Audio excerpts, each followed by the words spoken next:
Il était une fois dans un pays merveilleux où la neige est toujours blanche, la nature abondante et les animaux très bons avec du sel et du poivre, un petit garçon qui pleurait, une vraie pissotière. Inconsolable, il ne sortait plus, ne dormait plus, ne rêvait plus.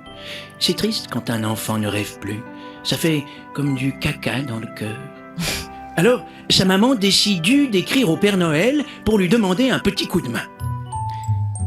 Dans son atelier ouvert 24 heures sur 24, sirotant un mojito banane à la goyave. C'est bon la goyave. Le Père Noël observait les enfants qui travaillaient pour lui. C'est bien les gamins, vous bossez comme des petits Chinois. Très bon rendement, formidable. Les félicitait-il. Quand soudain, il entendit le son caractéristique annonçant l'arrivée d'un email sur son ordinateur.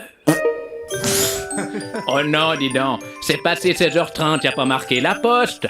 Maugréa-t-il. Puis, l'habit ne faisant pas le moine, même si ce proverbe n'a absolument aucun sens à cet endroit, le Père Noël se mit à lire le mail qu'il avait reçu. Cher Père Noël, je vous écris plein de tourments car mon petit garçon pleure depuis des jours. Pourriez-vous le prendre dans votre usine de jouets 1 an ou 2? Ça lui ferait les pieds et moi un beau cadeau de Noël. Sa mère la pute. Ne put s'empêcher de susurrer le Père Noël. Son expression favorite, après je te chie à l'arrêt du bus, ça le faisait rire. Après avoir lâché une caisse qu'il enquiquinait depuis la matinée... Ah, c'est mieux dehors que dedans. Le Père Noël décidut de donner suite au mail de la maman en détresse. Le 24 décembre au soir, accompagné de Véronique et d'Avina, les 2 reines qui tiraient son traîneau, le Père Noël s'arrêtit sur le toit enneigé de la maman et du petit garçon qui pleurait. S'enfilant dans la cheminée, malgré son gros cucu, le Père Noël atterritait... Qu'est-ce qu'il faut atterriter? Ah non, atterrit. Le Père Noël atterrit dans le foyer de la cheminée qui brûlait encore de ses grosses bûches. Oh, la grosse bûche. Ce qui, hélas, lui boursoufla une grande partie du périnée.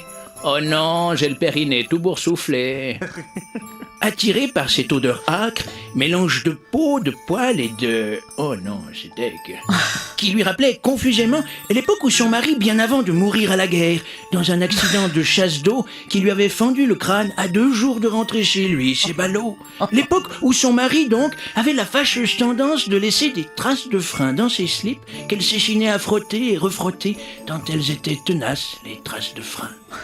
Toute une époque, se dit-elle soudain nostalgique. Manonnette, c'est toi? Lança le Père Noël en sortant du feu qui lui avait aussi grillé sa barbe et ses longs cheveux blancs, tant et si bien qu'il laissait apparaître maintenant son visage glabre et qu'on aurait dit qu'il revenait des tranchées fumantes de la guerre. Janus, c'est toi? Mais tu es mort! Papa! S'écria le petit garçon qui venait d'entrer dans le salon. Mon fils, oh, comme tu as grandi! Et tout le monde se mit à pleurer. Tout le monde, sauf le petit garçon, dont les larmes avaient enfin séché. Ne sachant pas par où commencer, Janus racontit qu'il avait menti. Il n'était pas mort à la guerre. En fait, lors d'un test urinaire de routine, après une blessure infligée par l'ennemi, il était tombé amoureux de Mylène, son infirmière, et elle aussi était tombée amoureuse. Alors, ils avaient inventé toute cette histoire de fracture du crâne et de chasse d'eau, maquillant leurs méfaits grâce à un corps abandonné.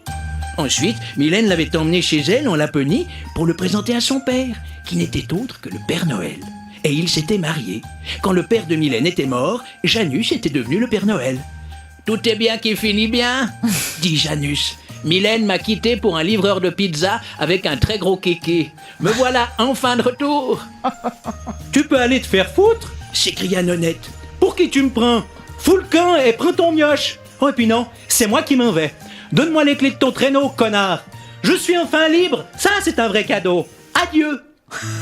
Et Nonnette s'en alla, Wakbar, sur le traîneau en bois, en compagnie de Véronique et d'Avina, les reines, avec qui elle entretint une relation torride basée sur le plaisir et la confiance.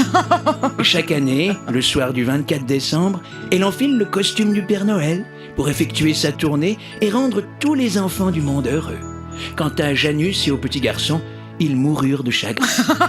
Quelle merveilleuse histoire! Joyeux Noël!